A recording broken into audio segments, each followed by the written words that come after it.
Hello. Salut. Bonjour. Hello. Hi. Hi. Alors, Super 8, votre premier album dans les lacs. Alors, vous devez être very happy, je suis. We are very happy. Yes. Sylvain? Oui, non, vas-y, c'est la... Very ou very un peu? Non, on est plusieurs choses à la fois, je dirais, parce que c'est, j'imagine, comme la sortie de n'importe quel projet créatif, c'est une petite naissance de quelque chose qui a pris longtemps avant et pour lequel on ne peut pas s'empêcher d'avoir certaines attentes et certains espoirs, tout en sachant que qui sait quel chemin Super 8 va prendre et où ça va nous amener. Donc on est juste au moment, aujourd'hui, juste au moment dans l'attente de voir. Nous, on jette quelque chose à la mer, quelque part. On l'envoie quelque chose et maintenant on attend de voir les retours.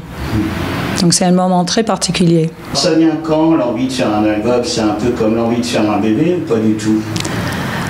Oh, well, là, j'attendais pas cette question, cette métaphore, cette comparaison.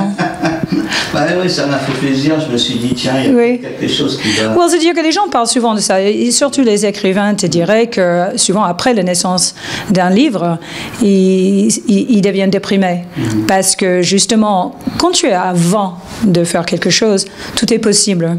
Une fois que ça existe vraiment, bon, ça existe vraiment. Et puis, il va y avoir les réactions des autres qui tu ne peux pas forcément contrôler. Mais je pense que l'envie de l'album vient très, très tôt. Parce que c'est, en tout cas pour moi, je pense que ça va de pair avec le désir de chanter, le désir de chanter devant un public, le désir, une fois que vous avez accumulé une certaine quantité de chansons. Pour moi, c'est la suite logique d'un groupe, de la musique, si on est auteur-compositeur en tout cas.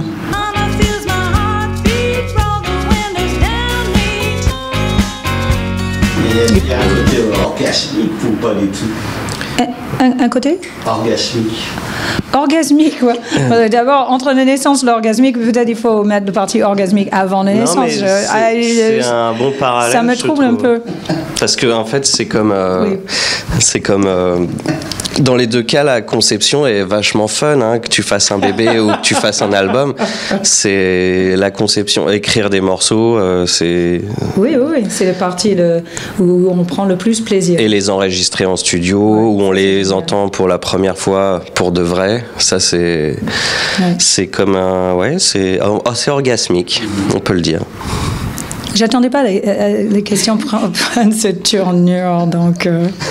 C'est quoi la prochaine question? Je ne vais pas poser des questions qui prennent des tournures. Voilà. Non, mais effectivement, vu sur cet angle-là, effectivement, il y a... La différence, c'est qu'il y a le plaisir de recevoir le bébé aussi. Mais ensuite, ceci dit, ça tient la route, parce que le bébé, progressivement, il fait ce qu'il a envie de faire, et on le contrôle nettement moins. Oui, mais il y a quand même de la sensualité, il y a plein de choses qui se passent quand même aussi. Oui. Il y a de l'amour, sûrement. Dans la création, si on veut devenir un peu philosophique, dans toute création, à la base, espérons, il y a le survie, il y a l'amour, donc pour exister. On crée pour exister, quelque part.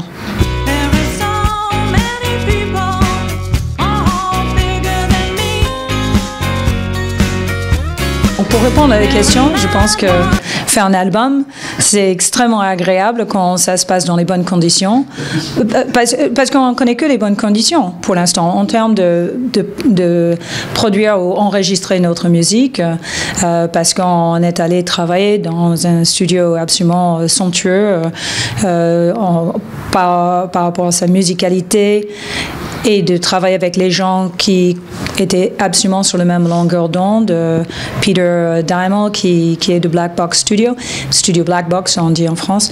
Et ça déjà a fait en sorte que, mis à part le beauté, le côté création qu'on fait d'une manière un peu intime, là déjà tu te mets avec quelqu'un d'autre pour pour l'enregistrer.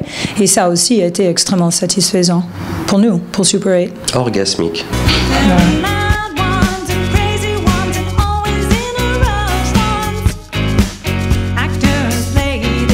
Loin avant d'avoir le titre de l'album, parce que Super 8, qui est aussi le single de l'album, est une chanson que j'ai écrite il y a plusieurs années. Et on disait déjà que notre musique, nos chansons en tout cas, c'était déjà, il y a quelqu'un d'autre qui l'a dit, c'est un voyage, là que c'est un voyage filmé en Super 8. Et ce que j'aimais bien avec cette description, c'est que Super 8, en termes de film, en termes de résonance, en termes d'association, ça nous amène vers des choses qui sont à nos goûts. La texture, le souvenir, la lumière, le fait que c'est imparfait.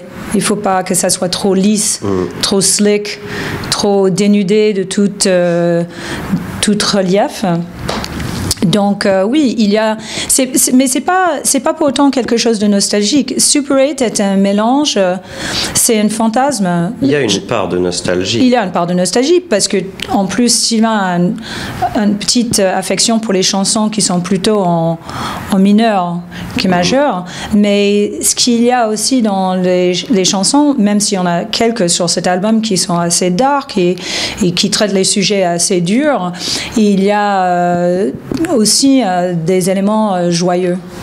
Parce que un album, c'est pas censé, c'était conçu comme un album, mais notre musique est plein de relief et comme dans l'existence, parfois il y a des choses que j'ai envie d'écrire qui sont plutôt joyeux et d'autres choses qui sont un peu moins. Et ça, tout dépend de la musique qu'on me propose ou que la musique qu'on applique après.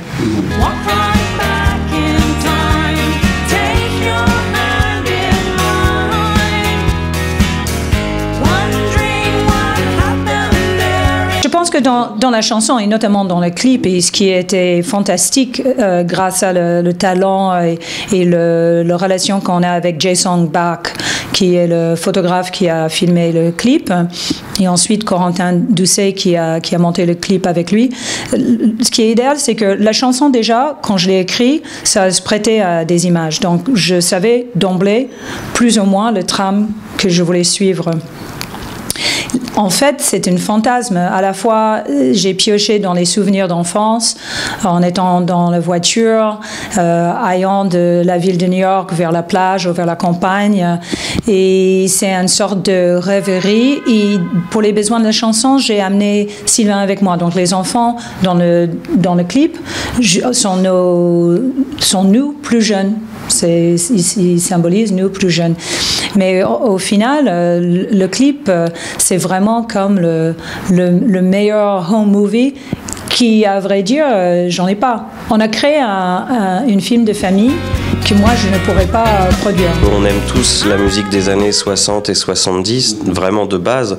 Et à cette époque-là, il n'y avait pas tous les Pro Tools, les trucs informatiques où on pouvait couper, remettre tout au millimètre près. Donc sur tous les albums qu'on écoute encore, il y a des erreurs.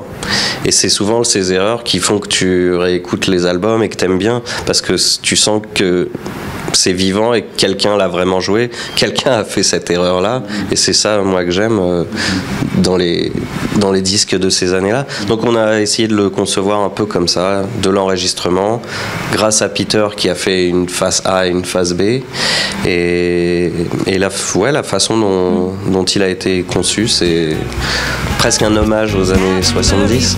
Quand on achète un album des artistes, surtout pour les artistes indés, on contribue à quelque chose qui est globalement que positif. Donc de nos jours, ça doit être vu déjà comme quelque chose de rare et précieux. Il n'y a que des choses faites avec beaucoup d'amour et des bonnes intentions dans cet album. Et j'espère que ça serait ressenti quand les gens écoutent la musique. What do you think? Je l'aurais pas mieux dit. Dark sunglasses. Merci Jean-Marc. Really cool. Yes, thank you very much, Art 6 Mix. Supporting the arts in this day and age, contemporary arts, all media, and independent artists in Paris and elsewhere. I'm going to take you guys to New York. Awesome.